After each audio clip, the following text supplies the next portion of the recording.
Bienvenue à ce nouveau programme connecté à la fréquence du ciel. Je vous bénis dans le nom de Jésus bien-aimé. Je rends grâce à Dieu pour le privilège que j'ai encore aujourd'hui de vous partager une pensée.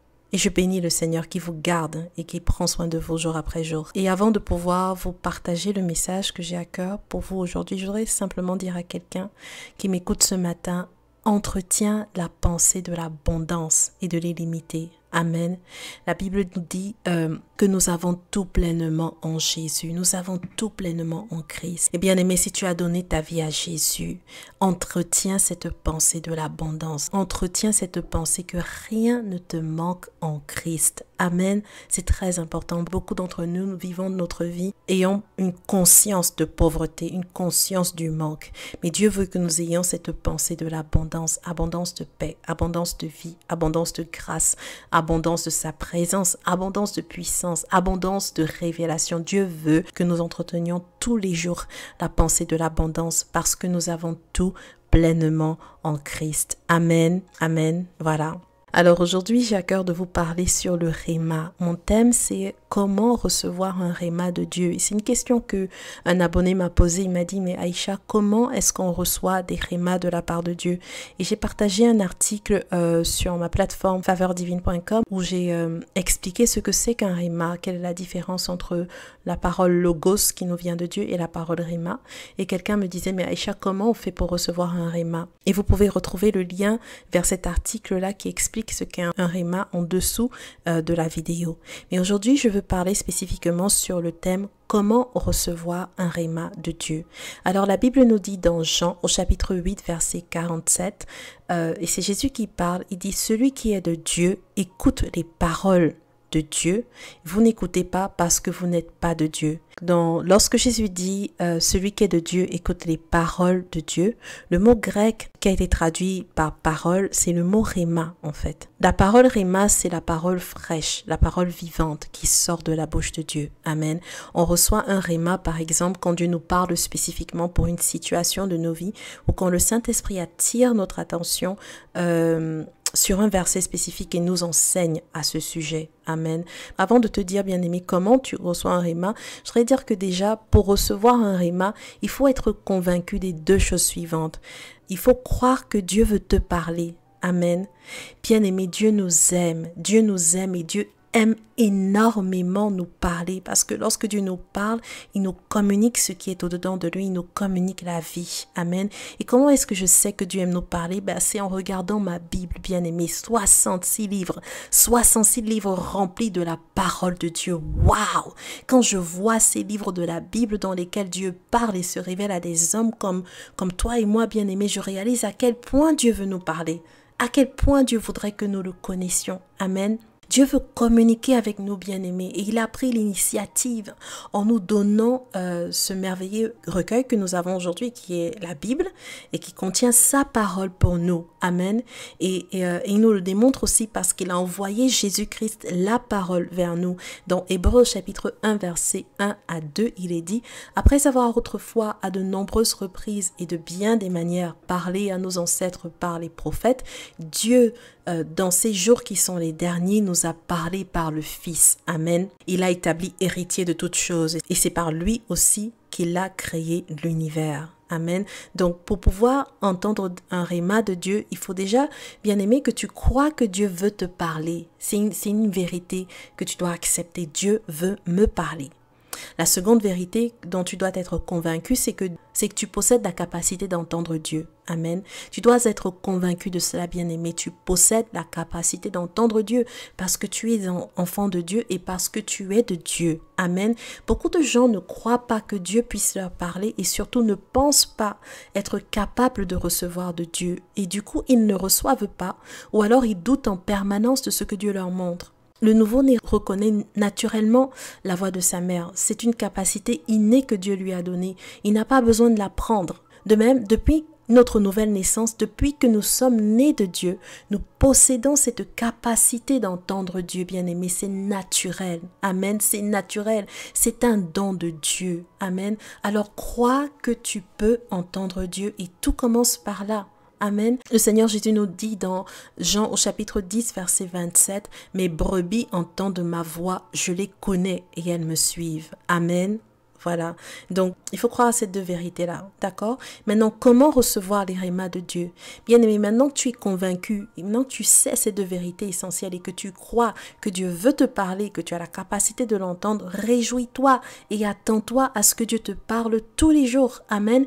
Et tous les jours, quand tu vas dans la présence de Dieu ou bien dans tes activités quotidiennes, tu peux, comme Samuel, dire au Seigneur, parle, ton serviteur t'écoute, parle, ta fille t'écoute. Parle, Seigneur, je veux t'écouter, j'aime t'écouter, je veux faire ta volonté, je veux savoir ce que tu penses, je veux savoir ce que tu dis des situations que je traverse, qu'est-ce que tu en penses? Seigneur, je veux penser comme toi, je veux penser comme toi, mon Père. Amen. Amen. Dieu nous a fait une belle promesse, c'est que si on l'invoque ou on l'appelle, il nous répondra. Et j'ai à cœur de dire à quelqu'un maintenant, abandonne-toi lorsque tu vas dans la présence de Dieu. Dieu n'est pas fâché contre toi, Dieu n'est pas en colère contre toi. Dieu prend plaisir à passer du temps avec toi. Amen. Alors quand tu viens dans sa présence, ne sois pas stressé, ce n'est pas une question de performance, de savoir si tu vas le toucher aujourd'hui ou s'il va te toucher ou si tu vas le rencontrer ou pas. Non, quand tu vas dans la présence de Dieu, le Saint-Esprit est déjà là et le Saint-Esprit est déjà là de toutes les manières avec toi au quotidien et même dans tes moments d'intimité, il est là avec toi en permanence. Prends simplement l'habitude de lui parler, prends simplement l'habitude de communiquer avec lui, de converser avec lui sur tout et sur rien. Tu vas te rendre compte que progressivement le Seigneur va commencer à te parler. Lorsque tu vas dans tes temps de prière et de méditation de la parole de Dieu, crois que le Seigneur est là avec toi toujours et pose-lui des questions par rapport à ce que tu vis. Amen.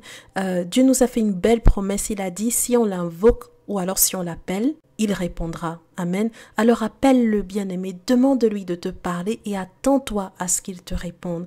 La Bible dit dans Jérémie au chapitre 33, verset 3, « Invoque-moi, je te répondrai, je t'annoncerai de grandes choses, des choses cachées que tu ne connais pas. » Amen. Alors dans tes temps de méditation de la parole de Dieu, demande spécifiquement au Saint-Esprit de t'expliquer ce que tu lis et de t'instruire et pose-lui des questions pendant que tu lis les Écritures et marque des temps d'arrêt pour écouter ce que le Seigneur te dit. Amen. Dans le psaume au chapitre 32, verset 8, il est dit « Je te rendrai intelligent, m'a dit l'Éternel. Je t'enseignerai le chemin où tu dois marcher. Je te conduirai, mon œil sera sur toi. » C'est une promesse que Dieu nous fait. Amen. Et personnellement, c'est ce que je fais au quotidien. Je crois en ce que Jésus a déclaré lorsqu'il a dit que le Saint-Esprit nous enseignera toutes choses. Amen. Et je crois que le Saint-Esprit est mon enseignant. Du coup, quand je lui pose des questions, je m'attends à ce qu'il m'enseigne dans tous les domaines de ma vie. Amen. Et quand je fais cela et que je m'attends à ce que le Saint-Esprit m'enseigne, eh bien le Saint-Esprit m'enseigne. Et des fois, il me fait naviguer à travers les différents livres de la Bible de verset en verset. Et dans ces moments-là, je suis silencieuse, j'écoute le Saint-Esprit, je pose des questions, je prends des notes. Amen. Et c'est tellement agréable. C'est tellement agréable d'être enseigné par Dieu. Dieu aime nous parler. Dieu aime nous enseigner. Et le problème, c'est nous. C'est que des fois, on ne croit pas qu'il aime vraiment le faire. Ou des fois, on n'est juste pas disposé à s'arrêter pour entendre Dieu. Amen. Et d'autres fois, pour continuer avec mon témoignage personnel, d'autres fois, le Saint-Esprit me montre une image. Ou alors, il peut me montrer une vision. Le réma, ce n'est pas nécessairement une parole audible. Voilà. Pour ce qui me concerne, des fois, le Saint-Esprit me parle par une image. Des fois, il me donne une vision. Des fois, il me donne un songe. Des fois, j'entends sa voix dans mon cœur. Des fois, j'entends des sons et des paroles dans mon esprit. Et alors que je chante ces sons, je reçois ce que Dieu voulait me dire. D'autres fois, je vois des danses. Et lorsque j'exécute ces danses, la parole de Dieu m'est révélée. D'autres fois, je suis simplement illuminée, c'est-à-dire que tout d'un coup, je comprends. Je ne sais pas comment j'ai compris, je comprends. Et c'est comme si tout d'un coup, je comprenais quelque chose d'obscur. Et ensuite, le Seigneur va confirmer ces choses par des paroles de la Bible, pour que j'ai une base biblique en fait. Donc, Dieu n'est pas limité. La Bible nous révèle que son pouvoir est sans limite. Alors, bien-aimé, ne limite pas Dieu dans ta vie. C'est important d'avoir un appui dans sa parole. C'est-à-dire que quand Dieu te dit quelque chose par un réma, cherche toujours à avoir un appui et avoir plusieurs versets dans la parole de Dieu qui te confirment ce que tu as reçu de la part de Dieu. Ça va t'aider à rester comment dire, à t'assurer que ce que tu reçois est vrai et que c'est vraiment de Dieu. La Bible dit dans Job au chapitre 33 verset 14, « Et pourtant Dieu nous parle tantôt d'une manière, tantôt d'une autre, mais l'on n'y prend pas garde. » Amen.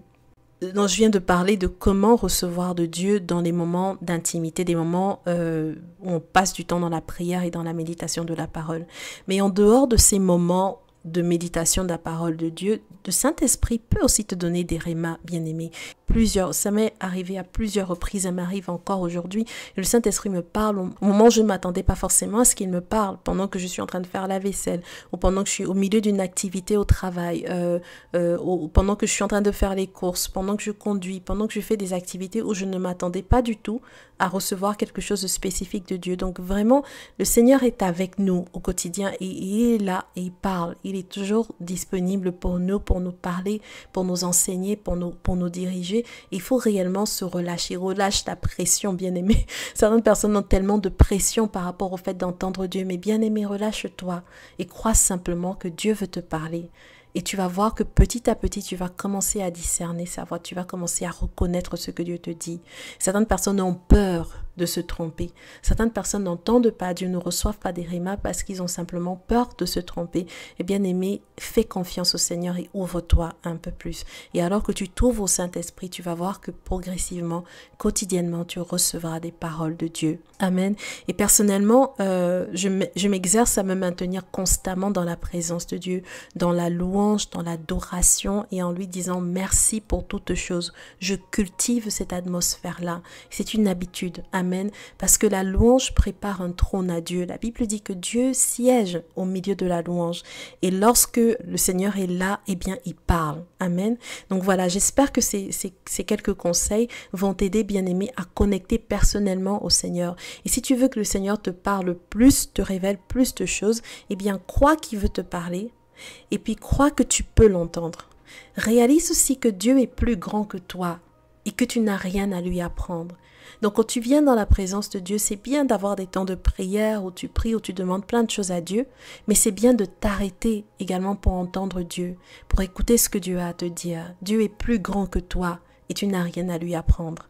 Amen. Au contraire, nous avons énormément de choses à apprendre de Dieu et je crois que notre vie sur terre ne suffira pas à le connaître. Amen. Alors, quand tu t'approches de la présence de Dieu, approche-toi pour écouter.